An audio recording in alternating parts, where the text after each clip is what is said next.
কবরস্থানের পাশ দিয়ে জমিতে যাচ্ছিলেন এক কৃষক।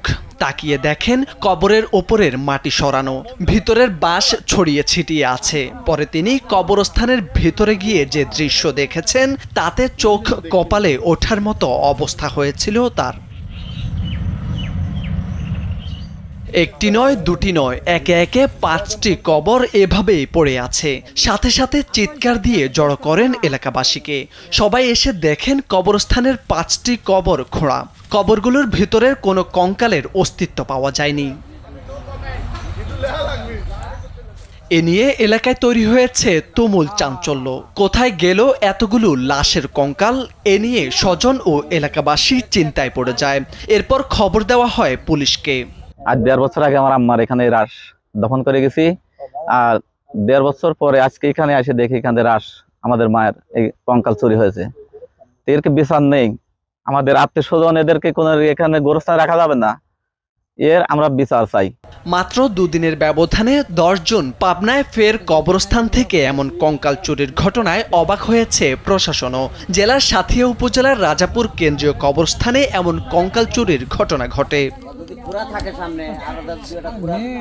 চুরি হওয়া কঙ্কালের আত্মীয় স্বজনরা খবর পেয়ে কবরস্থানে গিয়ে কান্নায় ভেঙে পড়েন। তারা জানান কেউ মারা গেলে কবর দেওয়া নিয়েও চিন্তায় পড়তে হবে তাদের। লাশ চুরির সাথে জড়িতদের দ্রুত গ্রেপ্তারের দাবি জানান তারা। এরকম একটা ঘটনা ঘটেছে, আমার চিন্তাধারা যেটা বলে সেটা হলো পৃথিবীর বুকে অসংখ্য অগণিত খারাপ কাজ হচ্ছে, কিন্তু খারাপ কাজের একটা লেভেল থাকে। কিন্তু এই মৃত ব্যক্তি লাশ চুরি করে নিয়ে যাওয়া কবর থেকে, এটা আসলে আমরা কল্পনাও করতে পারি না। কল্পনা করতে গেলেও গায়ের লোম শিহরিত হয়ে যায়। এর আগে গত শুক্রবার রাতে একই জেলায় সুজানগর উপজেলার দুলাই ইউনিয়নের চিনাখোড়া কেন্দ্রীয় কবরস্থান থেকে 5টি কঙ্কাল এবং গত 29 মার্চ ভোররাতে বেড়া উপজেলার খাস আমিনপুর কেন্দ্রীয় কবরস্থান থেকে 15টি কঙ্কাল চুরির ঘটনা ঘটে। এসব ঘটনার পর থেকে এলাকায় চাঞ্চল্য সৃষ্টি হয়েছে। আমরা দুপুর টাইমে তিল ছাড়া দিয়ে বেড়াইছে, তখন কবরস্থানে দেখি পাতালিয়ে ডাকনাটা শূন্য করা। এখানে এসে দেখি আমার আব্বার কবরও খুঁড়েছে, আব্বারটা নিতে পারে নাই, পাশের 5টা একটা বাচ্চা সহ 5টা কঙ্কাল চুরি করছে। আমার ছেলেকে 1 বছর আগে কুরবানির 7 দিন আগে দাফন করা হয়েছে।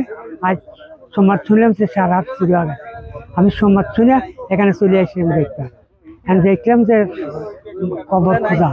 সাথিয়া থানার এসআই আব্দুল গাফফার জানান, খবর পেয়ে পুলিশ ঘটনাস্থল পরিদর্শন করেছে। কারা কি কারণে কঙ্কাল চুরি করেছে সে বিষয়টি খতিয়ে দেখবে পুলিশ। মাঠের ভিতরে একটা কবরস্থান, এই কবরস্থানের সাইড করে খুঁড়ছে, পুরাটা খুঁড়ে নাই।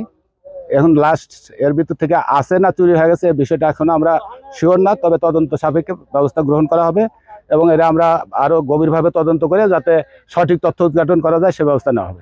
এভাবে একের পর এক কঙ্কাল চুরির ঘটনা ঘটলেও প্রশাসন এখনো পর্যন্ত কাউকে ধরতে না পারায় মানুষের মাঝে আতঙ্ক আরো বাড়ছে। তাই বাধ্য হয়ে অনেকেই কবরস্থান পাহারা দেওয়ার কথা বলছেন। মোর্শেদ আলম, কালবেলা।